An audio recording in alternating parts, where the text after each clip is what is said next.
हमारी सेना जिंदाबाद, भारतीय सेना जिंदाबाद, हमारे अर्धसैनिक बल जिंदाबाद, हमारे अर्धसैनिक बल जिंदाबाद, देश का किसान जिंदाबाद, देश का मजदूर, देश का नौजवान जिंदाबाद, और हमारी पुलिस जिंदाबाद। दोबारा लगाओ, हमारी पुलिस जिंदाबाद। देखो इस बात को समझो, पुलिस सरकार की होती है। ये जो कुछ करते हैं कुछ लोगों को छोड़ के बाकी लोग मजबूरी में करते हैं, सरकार इनको आदेश देती है। कल आपकी ताकत बनेगी तो ये अनुशासित होके संवैधानिक तौर पे काम करेंगे। मैं आपका बहुत बड़ा, आगरा में बाबा साहब अम्बेडकर ने एक बुद्ध विहार जो चक्की पाट में बना था, वो अपने हाथ से जो है उसका उद्घाटन करने का काम किया था। वो हमारी धरोहर भी यही है और यही बाबा साहब की अस्थियां भी रखी गई है। ये आगरा ऐसे क्रांतिधरा नहीं बना, कई बार खूनी संघर्ष में भी आगरा ने अपनी शक्ति का एहसास कराने का काम किया है। ये आगरा, इसको देश जानता है। मैं अपनी पार्टी के जो सम्मानित राष्ट्रीय कोर कमेटी के नेतागण भाई अमित कसाना जी, भाई सतपाल चौधरी जी जो मेरे साथ चल के आए, मैं उनका भी बहुत बहुत धन्यवाद करता हूं। मैं हमारी पार्टी के प्रदेश के अध्यक्ष और प्रदेश कमेटी के तमाम नेताओं का भी धन्यवाद करता हूं और मैं अपने भीम आर्मी के बहादुर भाइयों का भी बहुत बहुत धन्यवाद करता हूं। अब उनको, अगर वो मेरी बात पे मजबूती से पहरा दे दें तो मैं उनको ये भी बता देना चाहता हूं कि फिर उनके खिलाफ कोई अन्याय या गरीबों के खिलाफ कोई अन्याय यहां नहीं हो पाएगा। सम्मानित साथियों, मैं चाहता था कि इस बात को मैं सबसे बाद में रखूं, लेकिन 2 दिन पहले जिस तरह का सलूक यहां की पुलिस ने हमारे कार्यकर्ताओं पदाधिकारियों के साथ किया है, मैं डंके की चोट पे ये कहना चाहता हूं कि हम स्वाभिमानी लोग हैं, ना हम किसी का अन्याय करते हैं और ना कभी हम अन्याय सहते हैं। समय आने दीजिए, अन्याय करने वालों से सूद समेत हिसाब किया जाएगा। मेरी बात को अभी अगर किसी ने कोई अपराध किया है उसकी सजा उसको कोर्ट देगा। आप अपराधी को गिरफ्तार करें, जांच करें, कोर्ट में रिपोर्ट पेश करें। हम संवैधानिक लोग हैं, लेकिन जिस तरह से एक अधिकारी ने अपने जातीय अहंकार को दिखाने के लिए हमारे कार्यकर्ताओं को लातों से पिटवाने का काम किया, मैं उस सम्मानित अधिकारी को भी कहना चाहता हूं, जिस सत्ता के घमंड में या जिस जातीय घमंड में ये किया गया है, सत्ता बदलेगी, आप भी यही रहोगे, हम भी यही रहेंगे। याद रखना, हम भी यही रहेंगे इस उत्तर प्रदेश में। हम उत्तर प्रदेश छोड़ के जाने वाले नहीं हैं और सम्मानित अधिकारी महोदय आपको भी नहीं जाने देंगे। मेरी बात को याद रखना, अगर आपके चौहितों ने डेपुटेशन पे कहीं भेज दिया तो वहीं से खींच के यहां आगरा लेके आएंगे। मेरी बात को आप याद रखना, मुझसे बड़ा पुलिस का समर्थक आपको कोई नहीं मिलेगा। आजादी के 75 साल में अगर पार्लियामेंट में पुलिस के भाइयों को भी न्याय मिले, 8 घंटे की ड्यूटी उनको अन्य कर्मचारियों की तरह करने का मौका मिले, सप्ताह में उन्हें 1 दिन छुट्टी मिले, उनकी बॉर्डर स्कीम खत्म की जाए, उनकी वेतन विसंगतियां दूर की जाए, ये मामला भी अगर पार्लियामेंट में किसी ने उठाने का काम किया तो आपके चंद्रशेखर आजाद ने किया। आप अच्छा करोगे तो सर माथे रखेंगे, आपका सम्मान करेंगे, और अगर आप अन्याय करोगे तो अन्याय करने वाले अपराधी के साथ जिस तरह का सलूक होता है उसी तरह का सलूक आपके साथ होगा। इस बात को आप याद रखना। सम्मानित साथी, प्यारे भाइयों, ये प्रबुद्ध सम्मेलन है, जहां दूसरी पार्टियां एक जाति को प्रबुद्ध बता के प्रबुद्ध सम्मेलन करने का काम करती है। और बाबा साहब अम्बेडकर के संविधान में जो समता समानता की बात कही गई है, उस समता समानता को नीचा दिखाने का काम करती है। ये बताने का काम करती है कि इस देश में एक ही जाति एक ही धर्म प्रबुद्ध है और बाकी लोग प्रबुद्ध नहीं है। मैं आज ऐलान के साथ कहना चाहता हूं कि हमें अवसर मिला, इस 75 साल में हमने भारत की कोई पोस्ट नहीं छोड़ी जिस तक हमने पहुंचने का काम ना किया हो। और ये हम सिर्फ आरक्षण के दम पे नहीं पहुंचे, अपनी मेहनत के दम पे भी पहुंचे हैं। ये भी किससे छिपा हुआ नहीं है। हाँ, एक बात तो जरूर है, एक पोस्ट बाकी है जो बाबा साहब अम्बेडकर का भी सपना था, जो मान्यवर काशीराम साहब का भी सपना था। इस देश में भी कमजोर वर्गों का प्राइम मिनिस्टर नहीं बना। मैं आपको बहुत विश्वास से कहता हूं, आगरा का कर्ज लेके कहता हूं, आगरा के भाइयों से वचन दे के कहता हूं कि वो दिन भी आएगा कि जब बाबा साहब अम्बेडकर के विचारों का व्यक्ति प्रधानमंत्री भी बनेगा और देश की कुर्सी में भी बैठेगा। और ये होगा कैसे? ये होगा ऐसे कि देश में लोकशाही है। लोकशाही लोकतंत्र का मतलब होता है जिनका वोट होगा उनका राज होगा, जिनका वोट होगा उनका राज होगा। यही लोकशाही का पैमाना है। और वो नारा ये है कि जिसकी इतनी संख्या बारी उसकी उतनी हिस्सेदारी। नारा ये है कि वोट हमारा राज तुम्हारा, नहीं चलेगा नहीं चलेगा। आप और कहीं मत जाओ, हम आगरा पे बात आज करेंगे, आगरा मंडल पे बात करेंगे, आगरा जिले पे आप आज बात करेंगे। यहाँ हमारे पास व्यापारी भी है, यहाँ हमारे पास शिक्षक भी है, यहाँ हमारे पास डॉक्टर भी है, यहाँ हमारे पास इंजीनियर भी है, यहाँ हमारे पास वकील भी है, यहाँ हमारे पास जज भी है। सब कुछ होते हुए भी बाबा साहब ने तो ये कहा था कि जिस समाज में 10 डॉक्टर, 10 इंजीनियर, 10 वकील तैयार हो जाएंगे, उस समाज के अधिकारों को कोई छीन नहीं सकता है। लेकिन आज आप देखो किस तरह आपके अधिकारों को लूटा जा रहा है। छीना नहीं जा रहा है, लूटा जा रहा है, डकैती पड़ रही है आपकी नौकरियों पे, आपके रोजगारों पे, आपके बिजनेस पे, आपके साथ जुल्म जाति अन्याय हो रहा है। आज एक बहुत बड़े सज्जन उम्र में मेरे पास आए, मेरी तस्वीर लेके आए, मेरे सर में हाथ रखा और एक बहुत बड़ी बात मुझसे कही और ये कहा कि मेरा आशीर्वाद आपके साथ है। मैं आगरा इसलिए भी आया हूं कि मैं आगरा के लोगों को पूछना चाहता हूं, मैंने क्या गलत किया है आगरा के लोगों? मैंने वही काम किया जो मान्यवर साहब काशीराम ने किया। मैंने उनके अलावा कोई गलत काम नहीं किया। बाबा साहब अम्बेडकर ने जब वोट का अधिकार दिलाया तो ये नारा दिया कि आज मैंने रानी का पेट चीर दिया है, राजा बैलेट बॉक्स से तैयार होगा, आपकी वोट से तैयार होगा। और उन्होंने दल बनाया, उन्होंने इंडिपेंडेंट लेबर पार्टी बनाई। जब उससे भी समाज शासन नहीं बना तो उन्होंने शेड्यूल कास्ट फेडरेशन बनाया। जब उससे भी समाज शासन नहीं बना तो उन्होंने आरपीआई बनाई। जब आरपीआई बन गई उससे पहले ही बाबा साहब अम्बेडकर हम लोगों को छोड़कर चले गए। आरपीआई बन गई, मान्यवर काशीराम साहब आरपीआई के आंदोलन को आगे बढ़ाना चाहते थे। वो क्लास 1 के अधिकारी थे, डीआरडीओ में इंजीनियर साइंटिस्ट थे, नौकरी छोड़ दी, परिवार छोड़ दिया, शादी नहीं कराई, सारी संपत्ति को त्याग दिया और भूखे प्यासे समाज को समझाने निकल गए। जब वो समाज को समझा रहे थे तो समाज कांग्रेस को वोट देता था, अन्य पार्टियों को वोट देता था। जब काशीराम समझाने जाते थे मान्यवर तो हमारे लोग ये कहते थे कि काशीराम आ गए हैं और हमें शासक बनाने की, हुक्मरान बनाने की बात कर रहे हैं।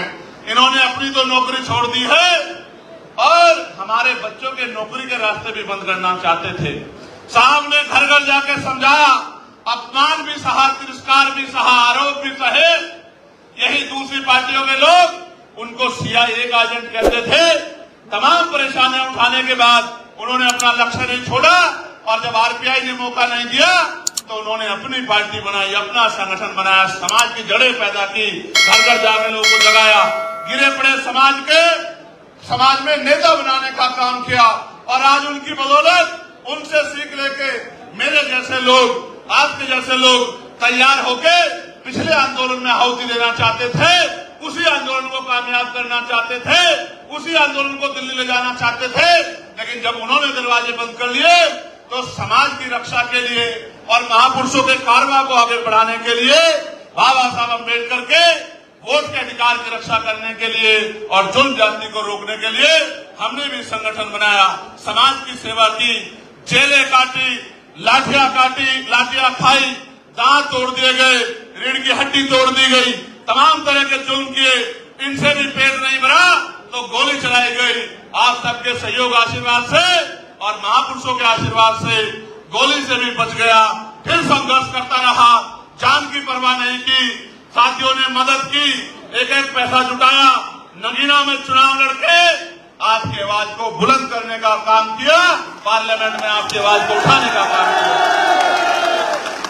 जब मान्यवर काशीराम साहब ने बाबा साहब की बात को आगे बढ़ाने के लिए आरपीआई में मौका न मिलने के बाद बाबा साहब के रास्ते को, बाबा साहब के सपने को, बाबा साहब के संघर्ष को आगे बढ़ाने के लिए जब उन्होंने पार्टी बनाई तो मैंने भी, जब पिछले आंदोलन ने मौका नहीं दिया, तमाम तरह के आरोप लगाए, आपकी रक्षा सुरक्षा के लिए, आपके हक अधिकारों के लिए आजाद समाज पार्टी के रूप के नाम पर दल बना के आपकी शक्ति बनाने का काम किया। और आप ये बताओ, जब व्यापारी भाइयों ने मुझे एक डिमांड भेजी कि भैया टैक्स में छूट होनी चाहिए, तो बताओ आगरा के साथियों, मैंने उस आवाज को उठाने का काम किया है नहीं किया, और आपकी मदद कराने का काम किया नहीं किया। सम्मानित मेरे भाइयों, कह रहा हूं, अभी तो एक आदमी आपका पार्लियामेंट में गया है। अगर आप ताकत बना दोगे आने वाले समय में, तो आगरा के जो जूता व्यापारी हमारे भाई हैं, इनकी एक एक डिमांड को एक ही दिन के अंदर पूरा कराने का काम करूंगा, ये मैं आपको विश्वास कराता हूं। प्यारे भाइयों, जब यहां पर बुद्ध विहार को तोड़ने के लिए रेलवे ने नोटिस दे दिया, आप ये बताओ पार्लियामेंट में उसकी आवाज उठा के वो बुद्ध विहार रुकवाने का काम किया नहीं किया, आप लोग मुझे बताओ। और मैंने मंत्री जी से मिलकर कहा कि आप अभी आगरा को जानते नहीं हो, मैं आगरा को जानता हूं। आगरा के लोगों का जब दिमाग खराब होता है तो आगरा से दिल्ली दूर नहीं है। प्यारे साथियों, याद है ना बाबा साहब ने क्या कहा था? 18 मार्च 1956 को इसी आगरा की धरती पर उन्होंने कहा था कि मुझे मेरे पढ़े लिखे लोगों ने धोखा दिया है। मैं इस समाज को, इस कारवा को जहां तक पहुंचाना चाहता था वहां तक नहीं पहुंचा पाया हूं। और अपने बच्चों से अनुरोध करके कहा कि अगर आप इसको आगे नहीं बढ़ा सकते तो इसको पीछे मत जाने देना मेरे बच्चों। आज आप बताओ, कारवा आगे गया है या पीछे हटा? ईमानदारी से बताओ। नहीं, मैं समझता हूं कि आपको गंभीरता सोचना चाहिए कि कारवा आगे इसलिए नहीं गया कि आज भी जाति धर्म के आधार पर जुल्म जाति अन्याय अत्याचार जारी है और आज भी हम लोग रोटी रोटी के लिए मोहताज हैं। आज भी हमारी बहनों का अपमान होता है। अभी आपको कुछ दिन पहले याद होगा कि मुझे मथुरा आना पड़ा था। क्यों आना पड़ा था मथुरा? पता है नहीं पता है? लेकिन मैं उस परिवार का भी धन्यवाद दूंगा जिसने मेरी बात को मानकर उन दोनों बच्चों को जो है सम्मान का जीवन दिलाने का काम किया। इसके लिए भी मैं डॉक्टर बाबा साहब अम्बेडकर को धन्यवाद देता हूं, मान्यवर काशीराम साहब को धन्यवाद कि उन्होंने उनके संघर्ष से, उनके रास्ते पे चल के आज समाज में ये प्यार विश्वास तो पैदा हो गया है कि जो बात हमारा भाई कह रहा है हमें उसको मानना चाहिए। मैं जानता हूं कि ये जगह छोटी है और लोग ज्यादा हैं, मैं इस बात को मानता हूं, लेकिन मैं आपके संघर्ष, आपकी ताकत को भी जानता हूं। अगले 30-40 मिनट इसी तरह से डटे रहिए कि लोगों को ये पता लग जाए कि अब समय बदलने वाला है, अब गरीबों के घरों में भी रोशनी पहुंचेगी, अब समय बदलने वाला है। प्यारे साथियों, बाबा साहब ने और कुछ भी कहा था, जिसकी तरफ मैं आपका ध्यान आकर्षित करूंगा। 18 मार्च 1956 को उन्होंने कहा, अब मैं बूढ़ा हो चला हूं, बीमार रहता हूं, जहां तक लोगों को जगाना चाहता था ग्रामीण क्षेत्रों तक जगा नहीं पाया हूं। मैं अपने चारों तरफ देखता हूं, एक भी ऐसा नौजवान दिखाई नहीं देता जो इस तंबू का बंबू बनके इस आंदोलन को आगे बढ़ा सके। इसलिए मैं समाज से अपील करता हूं कि समाज आगे निकल के आए और इस आंदोलन को चलाए। तो काशीराम साहब क्या कहते हैं कि मुर्दा लोग मिशन नहीं चलाते और जिंदा लोग मिशन को नहीं रुकने देते। आज मैं आपको एक सच्चाई बताता हूं, क्या और लोगों की तरह मैं किसी दूसरे दल में जाके MP MLA नहीं बन सकता था क्या? बताओ ईमानदारी से, बन सकता था नहीं बन सकता था? लेकिन क्या मैं वहां बाबा साहब अम्बेडकर और मान्यवर काशीराम साहब के विचारों का प्रचार प्रसार कर सकता था क्या भाई? आज तो हर कोई बाबा साहब की बड़ी सी फोटो लगाता है, लगाता है नहीं लगाता है? क्यों लगाता है पता आपको? इसलिए लगाता है कि बाबा साहब के चाहने वाले ज्यादा हैं और आज ये बात घर घर तक पहुंच रही है, इसलिए बड़े बड़े फोटो लगाते हैं। लेकिन क्या बाबा साहब के विचारों पे भी चलते हैं क्या? अगर बाबा साहब के विचारों पे चलते तो महापुरुषों के नाम पे बने जिलों का नाम क्यों बदलते? आप अपने मन से सोच के देखो। आगरा के मेरे साथियों जो आपके सम्मान की लड़ाई लड़ने की बात करते हैं, उन्होंने प्रमोशन में रिजर्वेशन पे किस तरह शेड्यूल कास्ट के लोगों का गला काटने का काम किया, ये भी किससे छिपा हुआ नहीं है। ये भी बात आपको याद रखनी चाहिए। सम्मानित साथियों, हम तो भाईचारा बनाने निकले हैं और आप मेरी इस बात पे गौर करना, इस बार जब बाबा साहब अम्बेडकर की जयंती आई थी, उस जयंती पे छुट्टी कराने के लिए पार्लियामेंट में संघर्ष करने का काम किसने किया आप बताओ? किसी और ने किया? अगर अकेला चंद्रशेखर इतनी लड़ाई लड़ सकता है, तो अगर 10-20 चंद्रशेखर पार्लियामेंट में चले गए तो फिर सोचना क्या होगा। मेरी बात को आप याद। आइए मैं बात आगे बढ़ाता हूं। मुस्लिम समाज के बड़े जिम्मेदार लोग बैठे हैं। अभी मेरठ में एक दरोगा जी ने एक गरीब की ठेली वाले को किस तरह पीटने का काम किया, वो किससे छिपा हुआ नहीं। और कल अलीगढ़ में क्या हुआ आपने नहीं देखा क्या? ये किसी के हम अंदर हिम्मत नहीं है बोलने की। बताओ मैं भी अन्याय पर चुप हो जाऊं क्या? बताओ तो आप बताओ, अगर किसी ने अपराध किया है तो उसको कोर्ट सजा देगा, उसको पुलिस सजा देगी, उसको पुलिस गिरफ्तार करके ले जाएगी। क्या भीड़ के हाथ में उसको मारने के लिए छोड़ देना चाहिए? अभी तो आरोप भी तय नहीं हुए, पिछले कितने ऐसे आरोप लगे हैं और बाद में कोर्ट ने उस पूरे आरोप को गलत साबित करके उनको बाइज्जत बरी करने का काम किया है। वो बच्चे अपनी पर्ची दिखा रहे थे। ये जो बड़े बड़े मीट के कारोबारी हैं, आप ये फैक्ट्रियां पता करो कि ये मुसलमानों की है, दलितों की है, पिछड़ों की, आदिवासियों की है या सो कोड अपर कास्ट के लोगों की। ये सारी मीट की फैक्ट्रियां हैं जहां धड़ाधड़ जो है मीट का काम आगे बढ़ रहा है। उन बच्चों को किस तरह मारने का काम किया और ये मारपीट पुलिस की जानकारी में, पुलिस की सुरक्षा में हुई। जब रक्षक अपना काम छोड़ देगा तो फिर खाल उतरनी तो लाजमी है। आज बारातें रोकी जा रही हैं, आज आपके अधिकारों को लूटा जा रहा है। किसान भाइयों को कहा गया कि आपकी आमदनी दोगुना कर देंगे, आपको सब्सिडी देंगे, यूरिया में जो वजन होता था वो कम कर दिया, पैसे बढ़ा दिए, DAP में पैसे बढ़ा दिए और तमाम जगह लाइन लगती है। गर्मी में, सर्दी में, बारिश में किसान परेशान होता है और उनसे कहा गया बिजली के दाम कम करेंगे, कोई दाम कम नहीं करे, बिजली का बिल माफ करेंगे, कोई बिजली का बिल माफ नहीं किया और किसान परेशान है और सुसाइड कर रहा है। और किसानों के हितैषी बताने वाली सरकार चैन से पढ़ के सो रही है। नौजवानों से वादा किया कि आपको रोजगार देंगे, आपको स्किल डेवलपमेंट करेंगे, आपको तरक्की देंगे। लेकिन आप ये बताओ, उत्तर प्रदेश में कोई एक भर्ती ऐसी बताओ जिसमें घोटाला ना हुआ हो। भर्ती बाद में आती है, पहले पेपर लीक हो जाता है, हो जाता नहीं हो जाता है? भर्ती बाद में आती है, पेपर लीक हो जाता है। पेपर लीक जहां नहीं होता वहां नकल होती है, और नकल से भी बच जाए तो फिर आरक्षण घोटाले होते हैं, जैसे 69,000 शिक्षक भर्ती में हुए हैं कि 20,000 पाल, प्रजापति, कश्यप, बघेल, सैनी, मौर्य, साक्य, कुशवाहा, बिंद, राजभर, केवट, मल्ला, गुर्जर, कुर्मी, यादव, जाट, तमाम पिछड़े वर्ग के बच्चों के नौकरी को लूटने का काम इसी उत्तर प्रदेश की सरकार ने किया। प्यारे भाइयों, बहनें सुरक्षित नहीं है। अखबार पढ़ के देखो, आज इस मंच पे बहुत सारी बहनें बैठी हैं। एक बार जरा सामने से हट जाओ। आज इस मंच पे इतनी सारी बहनें बैठी हैं। एक बार मैं बहनों से कहूंगा जरा हाथ ऊपर एक बार खड़ा कर लें।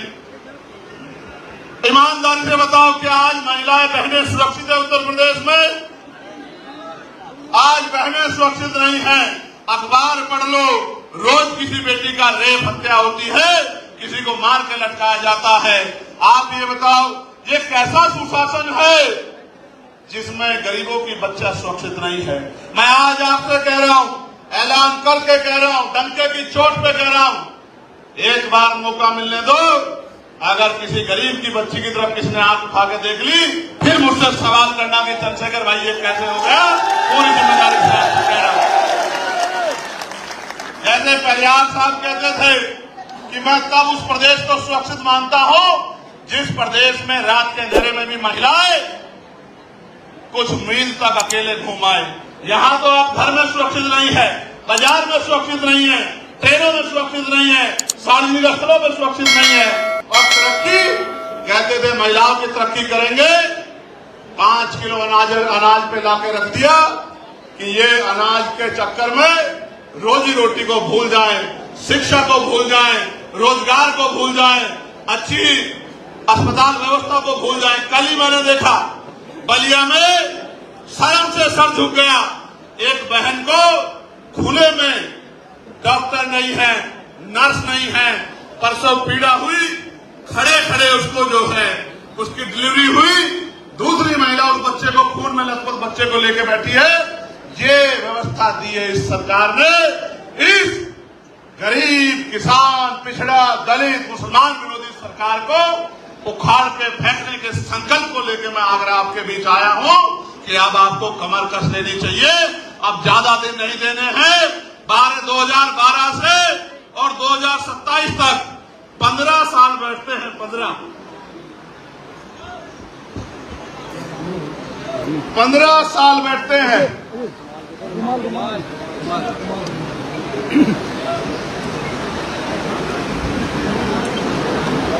2012 से 27 तक कितने साल बैठते हैं? कितने साल बैठते हैं? राम जी का वनवास भी 14 साल का था। आप तो बाबा साहब के अनुयायी हो और कितने दिन वनवास रखोगे ये सोच लो। 15 साल हो जाएंगे और 15 साल में जिन वर्गों पे सत्ता नहीं होती, ना उनको नौकरी मिलती है, ना रोजगार मिलता है, ना अधिकार मिलते हैं, ना जुल्म जाति उन पर रुकती है। काशीराम साहब कहा करते थे, जिनकी सत्ता नहीं होती उनकी बहन बेटियों पर अत्याचार होता है, उनकी बहन बेटियों पर जुल्म होता है। जिनकी सत्ता नहीं होती उनकी तरक्की के रास्ते रुक जाते हैं। आज आप महसूस करके देखो कि क्या हो रहा है। तमाम निजीकरण हो रहा है। सारी सरकारी नौकरियों को खत्म किया जा रहा है। सरकारी नौकरी खत्म हो जाएगी तो schedule caste, schedule tribe, backward के लोगों को आरक्षण नहीं देना पड़ेगा। सोची समझी साजिश के थ्रू सब कुछ हो रहा है। आज महसूस करके देखो, सरकारी नौकरी मिलती थी तो परिवार सुरक्षित हो जाता है। आगे सरकारी नौकरी नहीं आएगी, फिर क्या करोगे? मेरे वाल्मीकि समाज के भाई तख्तियां उठा के दिखा रहे हैं। आज मजबूरी में 7,000 पे, 9,000 पे, 11,000 पे, 15,000 पे काम लेते हैं। पहले 500 दिन कच्चा रखते हैं, 500 दिन काम करने के बाद संविदा पे लाते हैं और 5-7 साल बाद संघर्ष करा के अगर वो जिंदा बच जाए उन्हीं को पक्का करते हैं। ये जो अन्याय हो रहा है निजीकरण के नाम पे, संविदा के नाम पे, ठेकेदारी के नाम पे, मैं आपको विश्वास दिला के कहता हूं कि सारे संविदा कर्मी भाइयों को पक्का करने का काम करेंगे। और आपके लिए इस कच्ची नौकरी को जो सफाई कर्मचारी काम शेड्यूल कास्ट शेड्यूल ट्राइब के लोग करते हैं, बैकवर्ड के लोग करते हैं, इस सफाई कर्मचारी की नौकरी को पक्का करने का काम करेंगे। इस बात का मैं आपको विश्वास दिलाता हूं। और मैं तो चाहता हूं कि आप भी इस काम को छोड़ के जो schedule caste schedule tribe backward के लोग करते हैं, छोड़ो आप भी, ये उनको दे दो जो बहुत शुद्ध बनते हैं इस देश में, ये काम उनको दे दो कि वो कर ले। आप लोग डॉक्टर बनो, आप लोग इंजीनियर बनो, आप लोग वकील बनो, आप लोग जज बनो, आप लोग IAS IPS बनके, विधायक सांसद बनके देश की पॉलिसी को चलाने का काम करो और देश के गरीबों को न्याय दिलाने का काम करो। मुस्लिम समाज के भाई बैठे हैं, पिछड़े वर्ग के लोग बैठे हैं, मैं आपसे भी पूछना चाहता हूं, आपको नहीं पता है कि जब सत्ता नहीं होती क्या होता है? देखो, बिजली के दाम कौन तय करता है बताओ? कौन करता होता है? सरकार। पानी के दाम कौन तय करता है? पेट्रोल डीजल के दाम कौन तय करता है? अच्छे स्कूल कहां बनेंगे कौन तय करता है? अच्छे हॉस्पिटल कहां बनेंगे कौन तय करता है? एम्स कहां बनेगा कौन तय करता है? मेडिकल कॉलेज कहां बनेगा कौन तय करता है? यूनिवर्सिटियां कहां बनेगी कौन तय करता है? किस डिपार्टमेंट में वैकेंसी आएगी कौन तय करता है? इंडस्ट्रियल एरिया कहां लेगा कौन तय करता है? किसको टैक्स लगाना है, किसको छूट देनी है कौन तय करता है?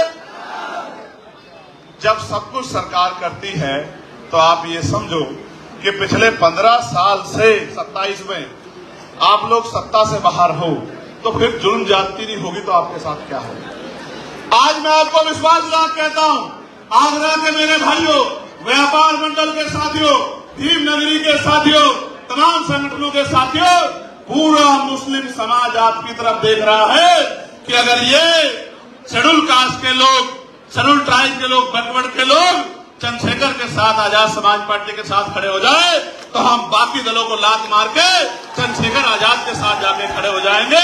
ये बात आज सबके मन में है। आप कहीं जाके पूछो, जिन पार्टियों को वोट देते थे थक गए उन पार्टी को वोट देते हुए, और उन पार्टियों से उत्तर प्रदेश की सत्ता भी नहीं हटाई जा सकती। सत्ता तब हटेगी जब शेड्यूल कास्ट, बैकवर्ड और मुस्लिम इकट्ठा होगा। खाली एक जाति के वोट से नहीं हट सकती है। इसलिए मैं आपको कहता हूं, अब आपको बूथ का संगठन बनाना है, सेक्टर का संगठन बनाना है, घर घर जाके व्यवहार पैदा करके भाईचारा कमेटियां बनानी है, बहनों को जागरूक करके बहनों के सम्मान की रक्षा करते हुए उनके आने वाले कल को बताकर आपको उनको तैयार करना है। पढ़ने वाले बच्चों को स्कूल की तरफ ले जाना है, संघर्ष करने वाले बच्चों को रोजगार की तरफ ले जाना है। जिन पे घर नहीं है उनको पक्का मकान, और जमीन भी नहीं है तो जमीन और पक्का मकान बनाकर देने का काम हम लोग करेंगे। इस बात का भी मैं आपको विश्वास दिलाता हूं। 3 चीजें हम लोग प्रमुखता से करेंगे। पहली, समान शिक्षा पॉलिसी लागू करेंगे कि राष्ट्रपति या हो मजदूर किसान की संतान, सबको शिक्षा एक समान, एक ही क्लास होगी, एक ही सिलेबस होगा, एक ही टीचर होगा। किसान का बच्चा भी वहीं पढ़ेगा और विधायक का बच्चा भी वहीं पढ़ेगा, जिलाधिकारी का बच्चा भी वहीं पढ़ेगा, SSP का बच्चा भी वहीं पढ़ेगा। तब आप देखना ये जो प्राइवेट स्कूलों में जेब कटाई हो रही है ये बंद हो जाए। दूसरा, समान हेल्थ पॉलिसी लागू करेंगे। इलाज की कमी के कारण मैंने अपने पिता को खो दिया। उस दिन संकल्प कर लिया कि किसी के पिता को बचाने के लिए जो भी जान लगानी पड़ेगी वो जान लगाने का काम करूंगा। सड़कों पे संघर्ष किया, आवाज उठाने का काम किया, तमाम लड़ाई लड़ने का काम किया। फिर बाद में समझ आया कि बिना सत्ता के पॉसिबल नहीं है। क्यों पॉसिबल नहीं है? इसलिए पॉसिबल नहीं है कि जिनको ये पॉलिसी बनानी है उन्हीं के तो स्कूल हैं, नेताओं के तो स्कूल हैं, नेताओं के तो कॉलेज हैं, नेताओं के तो हॉस्पिटल हैं, तो वो अपना नुकसान क्यों करेंगे? इसलिए उस दिन समझ में आया कि सत्ता बनानी पड़ेगी, बाबा साहब की बात माननी पड़ेगी। बाबा साहब ये कहते हैं, political power is the master की, इट इज द मास्टर की by which can you open and each every door of your success. कि आप अपनी सारी परेशानियों के रास्ते खोल सकते हैं, दरवाजे खोल सकते हैं अगर सत्ता आपके पास है। फिर सड़कों पर निकल गए, धोल फाकी, जुल्म जाति सही, अन्याय में लड़ते रहे। और आज मैं धन्यवाद दूंगा नगीना के साथियों का। आप भी दोनों हाथ उठा के धन्यवाद दो नगीना का कि नगीना के लोगों ने आपको मौका दिया, और जब आपको मौका दिया तो पूरे देश ने आपका हुनर देखने का भी काम किया। आज मैं मुस्लिम भाइयों को बता रहा हूं, 29 तारीख में मुजफ्फरपुर में बिहार में वक्फ के विरोध में और पीटीएमसी एक्ट जो है, जो बोधगया पे अवैध कब्जा किया गया है, उसके विरोध में 29 तारीख को रैली है, जहां सब लोग चैन से बढ़ के सो रहे हैं। इस हक की लड़ाई को लड़ने का काम भी आजाद समाज पार्टी काशीराम और भीम आर्मी कर रही है। ये बात भी मैं आपको बताना चाहता हूं। हालांकि ये सच है कि मेरे पिताजी मुख्यमंत्री नहीं थे, मेरी मां मुख्यमंत्री नहीं थी, और अच्छा भी है नहीं थी, वरना आप कहते कि ये तो चम्मच वाला है। मैं आपको कहना चाहता हूं, ना मैं चम्मच वाला हूं, ना आपको चम्मच वाला बनने दूंगा।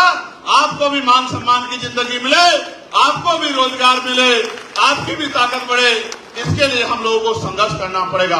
प्यारे साथियों, आप मुझे बताओ, क्या इस लड़ाई को हमें कामयाब करना चाहिए, नहीं करना चाहिए? दोनों हाथ उठा के बताओ जोर से। करना चाहिए, नहीं करना चाहिए? क्यों करना चाहिए, इस बात को भी समझो। जब तक हम पे ताकत नहीं बनेगी, थाने कचहरियों में हमें न्याय नहीं मिलेगा। अधिकारी कर्मचारी हमारे नहीं सुनेंगे। जो पॉलिसी हम लोग बनाएंगे वो पॉलिसी आप तक नहीं पहुंचेगी, उनका लाभ आपको नहीं मिलेगा। हर पॉलिसी को लेने के लिए आपको रिश्वत देनी पड़ेगी। ये बात भी मैं नहीं मानता सही, इसलिए हर पटल पे हमें काम करना है। तो आगरा के मेरे साथियों, इस पूरे आगरा मंडल के साथियों, जो आप यहाँ पहुंचे हैं और इतनी बड़ी संख्या में 92 में, चित्तौड़ साहब 92 में हमारी एक बड़ी नेता जो है वो इसी हॉल में आई थी, आगरा के लोग ही लेके आए थे।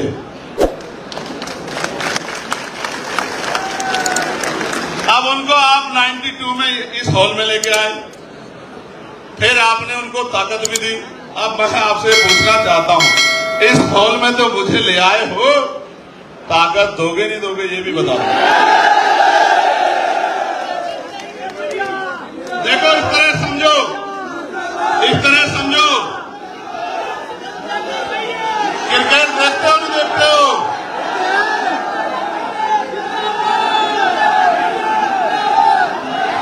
क्रिकेट देखते हो नहीं देखते हो बताओ?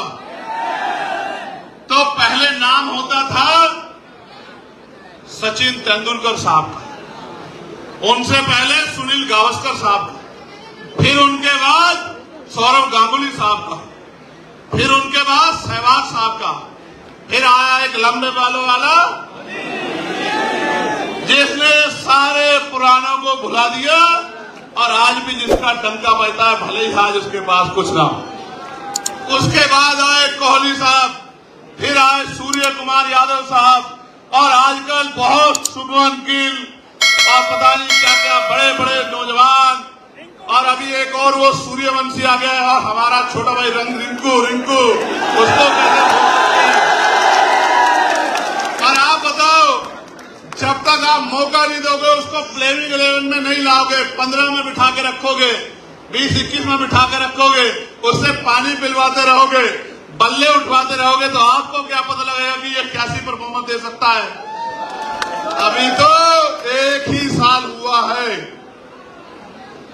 याद रखना, इन 5 साल के पूरे होने से पहले आपकी जिंदगी में रोशनी लाने का इंतजाम हम सब लोग करेंगे। मेरी बात को मैं आपको विश्वास दिला कहता हूं, जब तक हम लोग बाबा साहब के रास्ते में नहीं चलेंगे, यानी कि शिक्षित नहीं बनेंगे, संगठित नहीं होंगे और संघर्ष नहीं करेंगे, तब तक कुछ भी बदलने वाला नहीं है। और मैं फिर आपसे कहता हूं, पार्टी के नेताओं से कहता हूं, भीम आर्मी के साथियों से कहता हूं, कार्यकर्ताओं से कहता हूं, मांगने से भीख मिलती है, अधिकार छीनने पड़ते हैं। अगर छीनना चाहते हो अधिकार, तो जिस तरह से पेट पालने के लिए 8 घंटे काम करते हो, रोज पार्टी को आगे बढ़ाने के लिए भी 2 घंटे 1 घंटा काम करो, क्योंकि आदमी भूखा तो रह सकता है, लेकिन अपमानित होकर नहीं रह सकता। इस बात को भी समझने का प्रयास करो। हमारी आबादी बहुत है, हमारी आबादी बहुत है, 85% लोग हैं लोग, लेकिन 85% होते हुए भी जुल्म सह रहे हैं क्योंकि जागरूक नहीं है, एकजुट नहीं है। जैसे मुस्लिम समाज की आबादी 20% के लगभग है, फिर भी रोज धार्मिक नारे लगाओ वरना मार खाओ, रोज धार्मिक नारे लगाओ वरना मार खाओ। और विवाद कश्मीर में हुआ, आतंकवादियों के खिलाफ पूरा देश खड़ा था, लेकिन सरकार के लोगों ने यहां भी मुस्लिम भाइयों को पीटने का, परेशान करने का काम किया। और ये बेचारे उन नेताओं की तरफ देखते हैं जिनको आगे बढ़ाते आए, ताकत देते आए, कुर्सी बिठाते आए, और वो नेता ये उनकी तरफ देखते हैं और वो दूसरी तरफ देखते हैं। उनको पता है कि ये कहीं जाने वाले नहीं है, ये पीठ छिप के भी हमारे पास ही आएंगे, तो इनकी आवाज उठाने का कोई मतलब नहीं मानता। मैं इनको कहना चाहता हूं, थोड़ी सी हिम्मत जुटा लो, मन पक्का कर लो, एक मौका चंद्रशेखर आजाद को दो। अगर दोबारा किसी नेता की जरूरत पड़ जाए तब फिर मुझे कहना। पिछले कुछ दिनों में अपराध की बाढ़ आ गई है, आगरा में भी सुन रहा हूं, जो आगरा हमारा किला था वहां भी बारात रोकी जा रही है। दिल में बड़ी तकलीफ थी, कार्यकर्ताओं पे हमला हो रहा है, कार्यकर्ताओं पे झूठे मुकदमे लगाए जा रहे हैं, दिल में तकलीफ थी। हर दिन इंतजार कर रहा था कि आगरा का दिन कब आएगा, आगरा का दिन कब आएगा। आज आगरा का दिन आया, आगरा का दिन तो आ गया। आजाद समाज पार्टी का दिन आएगा नहीं आएगा ये भी मुझे बता दो। अच्छा आप बताओ, अभी मेरे हाथ में ना ट्रांसफर करने की पावर, ना पोस्टिंग करने की पावर, ना नौकरी देने की पावर, ना रोजगार देने की पावर, ना जुर्म जाति रोकने की पावर। अभी मैं पार्लियामेंट में आवाज उठा सकता हूं और आपके लिए धूप में, छांव में, गर्मी में, आंधी में, तूफान में। और इसे छोड़ो साहब, मैं चैलेंज करके कहता हूं, मेरे खून का कतरा कतरा ले लो, अगर मेरे खून के बहने से आपको सम्मान का जीवन मिलता है, बाबा साहब का सपना पूरा होता है, तो खून का कतरा कतरा भी आपके लिए निछावर करने के लिए तैयार हूं। क्या मुझे और कोई परीक्षा देनी है? अपने दिल पे हाथ रख के बताओ, क्या और कोई परीक्षा देनी है मुझे? तो सिर्फ नारे लगाने से काम नहीं चलेगा। जब तक आप बूथ कमेटी नहीं बनाओगे, भाईचारा कमेटी नहीं बनाओगे, अनुशासन पैदा नहीं करोगे, संगठन नहीं बनाओगे, विश्वास पैदा नहीं करोगे, लोगों के साथ व्यवहार बना के उनको साथ लाने का काम नहीं करोगे, तब तक कुछ भी बदलने वाला नहीं। इसलिए बताओ, बदलोगे नहीं बदलोगे? सोच समझ के बताओ, बदलोगे नहीं बदलोगे? आप सोचो, ना स्कॉलरशिप मिल रही है, ना एजुकेशन मिल रही है, ना अच्छा इलाज मिल रहा है, ना रोजगार मिल रहा है, ना लोन मिल रहा है, ना टैक्स में छूट मिल रही है। मिल रहा है तो एक चीज इस सरकार में, अपमान, अन्याय, जुर्म, जाति, और जो जमीनें हमें मिली थी उन जमीनों को भी लूटने का काम ये सरकार कर रही है। तो इस सरकार का जाना जरूरी है, नहीं जरूरी है बताओ? तो सोचो, सरकार चली गई, लेकिन अगर आपकी नहीं बनी तो आपके हिस्से में क्या आया? समझे नहीं समझे? भाई ये फोन इस हाथ में था, अब इस हाथ में चला गया, आपके हिस्से में क्या आया?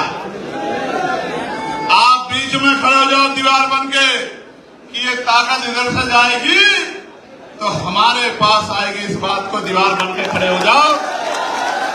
सुबह हो शाम, आप चाहे ईंटें उठा रहे हो, भट्टे पे हो, कोलू पे हो, रिक्शा चला रहे हो, कोई छोटी दुकान चला रहे हो, रेडी पटरी पे हो, एक ही बात आपके कान में गूंजनी चाहिए, जो बात आपसे कह के यहां से विदाई लूंगा, कि हमें अपनी ताकत 2027 में बनानी है।